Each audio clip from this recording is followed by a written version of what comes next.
నెల్లూరు జిల్లా సర్వేపల్లి నియోజకవర్గంలోని తోటపల్లి గూడూరు మండలంలోని గ్రామాలైన పొట్లపూడి, కొత్తపాలెం, వెలుకానిపల్లిలో బుధవారం ఏపీ ఐఏసీ చైర్మన్ మరియు తోటపల్లి గూడూరు మండలంలోని గుణగణాల్లో శ్రీమంతుడు అయినటువంటి చిల్లకూరు సుధీర్ రెడ్డి, పొట్లపూడి సర్పంచ్ చిల్లకూరు ప్రసూనమ్మ ఆధ్వర్యంలో ఎన్నికల ప్రచారం నిర్వహించారు.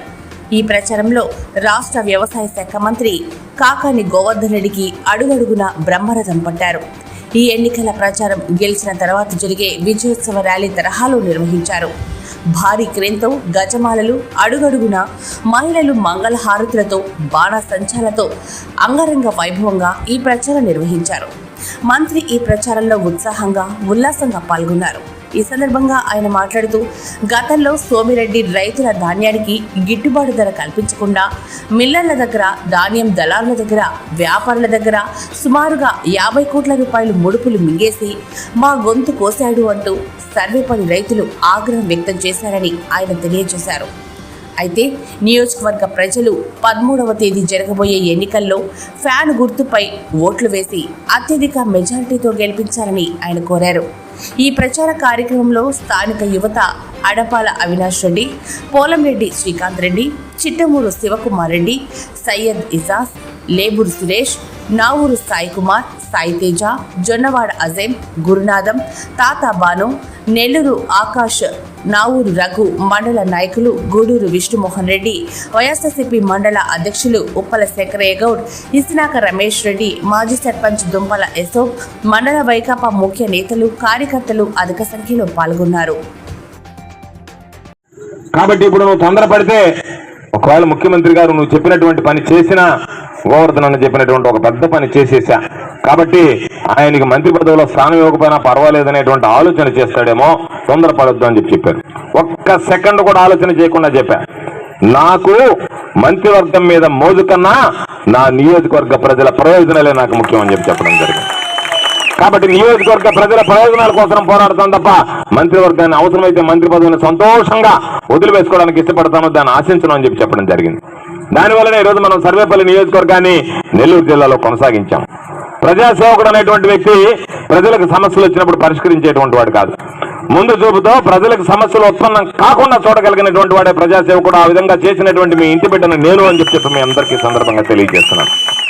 కాబట్టి అనేక సందర్భాలలో అండగా నిలిచాం, గ్రామాల అభివృద్ధి చేశాం, అన్ని రకాలైనటువంటి సంక్షేమ కార్యక్రమాలు జరిగాయి. ఈరోజు అందులో భాగంగానే పోట్లపూడి గ్రామానికి మీ అందరి ముందు వచ్చినప్పుడు ఈరోజు అనిపించింది నాకు, తప్పనిసరిగా ఈ గ్రామం రేపు రాబోయేటువంటి ఎన్నికల్లో జగనన్నకి అండగా నిలిచి భారీ మెజారిటీ సంపాదించేటువంటి గ్రామం అని చెప్పి మీ అందరికీ తెలియజేస్తున్నాను. ఈరోజు ఒక్కసారి ఆలోచన చేస్తే ఎవరు సుధీర్ రెడ్డి అంటే పోట్లపూడి అంటారు, ఎక్కడున్నా సరే ఆ గ్రామానికి ఆ గౌరవం, గుర్తింపు వచ్చిందంటే సుధీర్ అన్న లాంటి వ్యక్తి పోట్లపూడిలో నివాసం ఉండడమా కాదా ఒక్కసారి మీరు ఆలోచన చేయండి. ఈరోజు ఒకవేళ ఒక 50 ఓట్లు అటు ఇటు అయినందువల్ల వచ్చేటువంటి నష్టం ఏమీ ఉండదు. నాకు ఎలాగో ఎలక్షన్ ఏజెంట్ ఆయనే, 2 సంవత్సరాలు ఎలక్షన్ ఏజెంట్గా, జనరల్ ఏజెంట్గా పనిచేశాడు, ఈసారి పనిచేస్తాడు. కానీ అంత పెద్ద పదవి ఆయనకి ఇస్తే ఈ గ్రామం ఆయనకి ఎంత అండగా నిలిచిందనేటువంటిది మీరు అందరూ ఆలోచన చేయాల్సినటువంటి సందర్భం అని చెప్పి మీ అందరికీ గుర్తు చేస్తున్నాను. అందుకే పాపం నా బిడ్డ చెప్పింది, సోమిరెడ్డి ఇంట్లో అందరూ తిరుగుతున్నారు, కొడుకు, కోడలు, కూతురు, అక్క అందరూ తిరుగుతున్నారు, నువ్వు నేను మన ఇద్దరు తిరుగుతున్నాం, కాబట్టి మనం కూడా మన కుటుంబ సభ్యులు తిరిగితే బాగుంటుందేమో ఆలోచించేనా అన్న అని అడిగింది. నేను ఒకే విషయం చెప్పా, కుటుంబం అంటే ఏంటి నాన్న, సర్వేపల్లి నియోజకవర్గ ప్రజలే మన కుటుంబ సభ్యులు. రేపు మనకి తిరిగి ప్రతి ఇంటికి వెళ్ళి అవసరమైతే మనల్ని గెలిపించడానికి అవసరమైనటువంటి ప్రచారం చేసేటువంటి వాళ్ళు. కాబట్టి ఆ దిగులు మనకు అవసరం లేదు. సర్వేపల్లి నియోజకవర్గ ప్రజలే మన కుటుంబం, మన కుటుంబ సభ్యులే సర్వేపల్లి నియోజకవర్గ ప్రజలు అని చెప్పడం జరిగింది. కాబట్టి నేను మిమ్మల్ని అందరినీ కోరుకునేది, ఈరోజు సోమిరెడ్డి వస్తే గ్రామాల్లో తన హయాంలో ఏం చేశాడో చెప్పలేడు, చెప్పుకోలేడు. ఈరోజు మీరు ఒక్కసారి ఆలోచన చేస్తే సోమిరెడ్డి ఉన్నప్పుడు వ్యవసాయ శాఖ మంత్రిగా ఎంత రేటు పలికిందో ఒడ్లు ఒక్కసారి ఆలోచన చేయండి. నేను వ్యవసాయ శాఖ మంత్రిగా ఉన్నప్పుడు ఒడ్లు ఏమి రేటు పలికాయో ఒకసారి ఆలోచన చేయండి. మీ అందరికీ ఒక్క విషయం చెప్పాలి, సోమిరెడ్డి కావలి మీ అందరికీ తెలుసు. కావలి అనేటువంటిది శ్రీకృష్ణదేవరాయలు ఉదయగిరి కోట మీద ఉండేటప్పుడు శత్రువులు ఎవరు రాకుండా ఉంచడానికి అక్కడ కావలి అని చెప్పి అక్కడ భద్రతా సిబ్బంది ఉండేవాళ్ళు, ఆయనకి కావలి కాచేవాళ్ళు. అందుకనే దానికి కావలి అని పేరు వచ్చింది ఆ గ్రామానికి.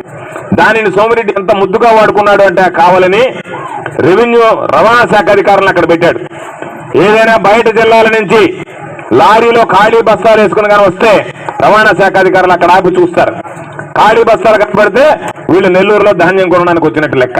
వెంటనే దాన్ని తీసుకెళ్లి నీ దగ్గర ఆ పేపర్ లేదు ఈ పేపర్ లేదని చెప్పి పక్కన పెట్టేస్తారు.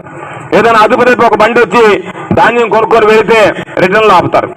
ఆపి ఎక్స్ట్రా ఓవర్ వెయిట్ ఉంది, ఓవర్ లోడ్ అయిపోయిందని చెప్పి దాన్ని తీసుకెళ్లి పోలీస్ స్టేషన్ దగ్గర పెడతారు.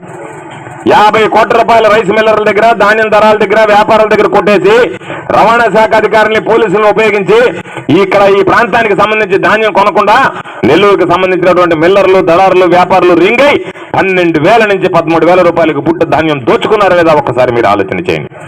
ఈరోజు ధాన్యం దళారుల్ని, రైస్ మిల్లర్లని, వ్యాపారుల్ని నేను దరి చేరనివ్వలేదు కాబట్టే ఈరోజు రైతు అండగా నిలిచాం కాబట్టే రైతులకు ఘనమైనటువంటి ధర పలికింది అనేటువంటి విషయాన్ని మేము అందరికీ తెలియజేస్తున్నాం. అందుకే ఎన్నికల కోడ్ వస్తుందని ఎన్నికలకు ముందే collector, joint collector, DM, civil supplies పిలిచి చెప్పాం. ప్రభుత్వ మద్దతు ధర 18,600 రూపాయలు ఉంది పుట్టి. ఒక్క రైతు దగ్గర, ఒక్క రైస్ మిల్లర్ ₹1 తగ్గించుకుంటే వెంటనే రైస్ మిల్ సీజ్ చేయండి, ఆ రైస్ మిల్లర్ మీద క్రిమినల్ కేసులు నమోదు చేయండి అని చెప్పాం. ఈరోజు తూర్పుగోదావరి, పశ్చిమ గోదావరి నుంచి లారీలు వచ్చాయి, పొరుగున ఉన్నటువంటి తెలంగాణ రాష్ట్రం నుంచి లారీలు వచ్చాయి. 22,000 నుంచి 24,000కి పుట్ట ధాన్యం బాన్యం బస్తా మీద డబ్బు పెట్టి ఈరోజు రైతుల దగ్గర కొనుగోలు చేసినటువంటి నేపథ్యం అని చెప్పి మీ అందరికీ సందర్భంగా మనవి చేస్తున్నాను. ఈ మధ్య గ్రామాల్లో పర్యటిస్తూ ఒక రైతు చెప్పాడు, ఎకరా భూమికి నా జీవితంలో అనుకోలేదు, 1,05,000 రూపాయలు నా చేతికి వచ్చింది అని చెప్పి సంబరపడ్డాడు. కాబట్టి ఇది నిజంగా ఒక చరిత్ర. కాబట్టి వీటన్నిటినీ ఆలోచన చేసి రాబోయేటువంటి రోజుల్లో ఎవరికి అండగా నిలవాలనేటువంటిది ఆలోచన చేయండి. రాష్ట్ర ప్రభుత్వం జగన్మోహన్ రెడ్డి గారు ఉంటే ఏ విధంగా ఉంటుంది, చంద్రబాబు ఏ విధంగా ఉంటుందో ఆలోచన చేయండి.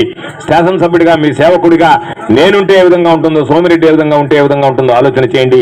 దాని మీద మీరు నిర్ణయం తీసుకోండి అని చెప్పి మిమ్మల్ని అందరినీ కోరుకుంటూ, మే 13వ తేదీ జరిగేటువంటి ఎన్నికల్లో మీరందరూ మంచి మనసుతో, నిండు హృదయంతో సీలింగ్ ఫ్యాన్ గుర్తు మీద ఓట్లు వేసి ఆదరించండి అని చెప్పి మిమ్మల్ని అందరినీ కోరుతున్నాను. ప్రతి ఒక్కరికి 2 ఓట్లు ఇవ్వడం జరుగుతుంది. మొదటి ఓటు తిరుపతి పార్లమెంట్ అభ్యర్థిగా పోటీ చేస్తున్నటువంటి గురుమూర్తి గారిది, 2వ ఓటు సర్వేపల్లి నియోజకవర్గ శాసనసభ అభ్యర్థిగా పోటీ చేస్తున్నటువంటి మీ ఇంటి బిడ్డనైనటువంటి నాది అని చెప్పి ఈ సందర్భంగా మీ అందరికీ మనవి చేస్తూ, మే 13వ తేదీ జరిగేటువంటి ఎన్నికల్లో ఫ్యాన్ గుర్తు మీద ఓటు వేసి వైఎస్ఆర్ కాంగ్రెస్ పార్టీని ఆదరించి జగన్మోహన్ రెడ్డి గారిని ఆశీర్వదించి మీ సంపూర్ణమైనటువంటి ఆశీస్సులు నాకు అందించి మరొకసారి మీకు సేవ చేసేటువంటి భాగ్యాన్ని ప్రసాదించండి అని పేరు పేరున చేతులు జోడించి సవినయంగా ప్రార్థిస్తూ మీ అందరి దగ్గర సెలవు తీసుకుంటున్నాను. జై హింద్, జోహార్ వైఎస్ఆర్, జై జగన్.